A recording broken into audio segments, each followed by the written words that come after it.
An accident helped solve one of England's most horrifying cases. The horrifying truth shocked the world. In 2005, Britain was shaken by the brutal murder of a young model near her own home. The police were clueless and the case remains unsolved despite their efforts. But then again, a tiny piece of DNA evidence was found that helped solve England's most horrifying case. It's shocking to think someone could commit such a heinous act and get away with it for so long. Let's discover the shocking truth behind the mysterious murder that has haunted this town for years. Early life and career. Sally Ann Bowman was born in September 1987 in Carlston, located in South London. She was the youngest of the 4 daughters and had always dreamed of achieving fame. Sally Ann attended the Brit School, a renowned performing arts college that has helped to nurture the talents of several famous artists like Adele and Amy Winehouse. She was 6 feet tall and had a striking appearance that caught the attention of Pulse Model Management. They quickly signed her up and Sally became the face of Swatch.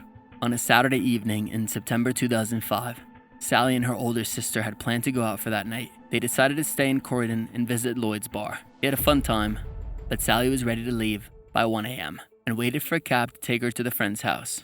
However, she called her ex-boyfriend Lewis, who was at the Works nightclub in Kingston, and asked him to pick her up and take her home instead. Lewis arrived in his car at 2:20 a.m. and drove Sally back to her house. During the car ride, they had a 2-hour-long argument about their relationship ending, and both accused the other of cheating. The argument had a lasting impact on Lewis's memory.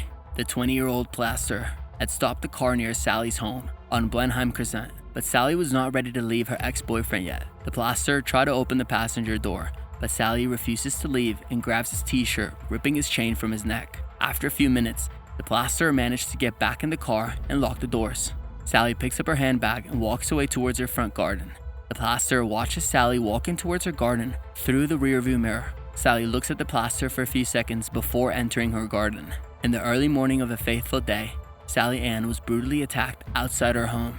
She cried out for help at 4:20 a.m., but her neighbors ignored her screams. Unfortunately, the attacker had already stabbed her multiple times by then. As no one came out to investigate the commotion, the assailant continued his heinous act. The attacker then violently raped Sally Ann, leaving her to die a painful death. After some time, one of the neighbors who had heard Sally's cries finally went to see what had happened and found her laying near her home, surrounded by blood. She was only 18 years old. The community was alarmed by a violent incident, prompting the police to investigate and close the area to the public. The victim's autopsy revealed unexpected bite marks in addition to stabbing wounds.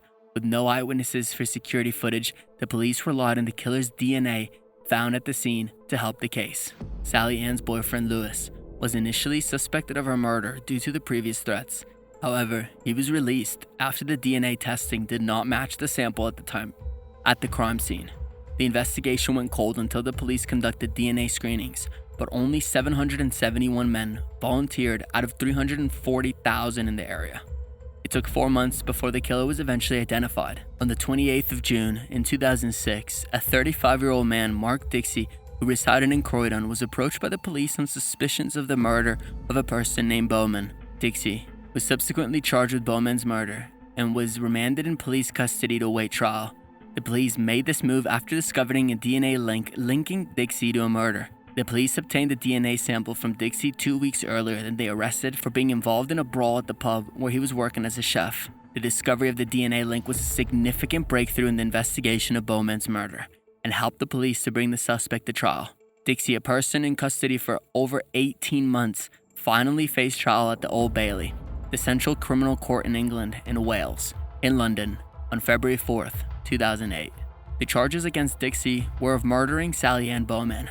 During the trial, Dixie admitted to having sexual intercourse with Sally Ann Bowman after finding her lying outside her house.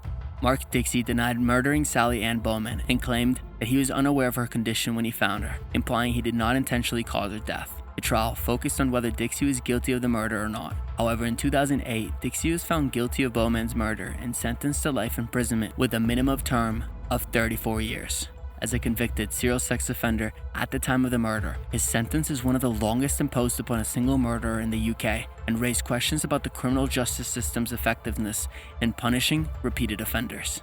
Detective Superintendent Stuart Cundy believes that a national DNA register could have identified Mark Dixie, convicted of Sally Ann Bowman's murder, within 24 hours. Still, ministers declined it despite Linda Bowman's call for it. Several documentaries have been made about Sally's murder, A commemorative event was held in Central Croydon to honor Bowman's memory on her 21st birthday, and balloons were released outside the Primor Stork as a part of the ceremony. In 2017, Bowman's family revealed that her remains were exhumed 4 years later due to repeated vandalism of her grave.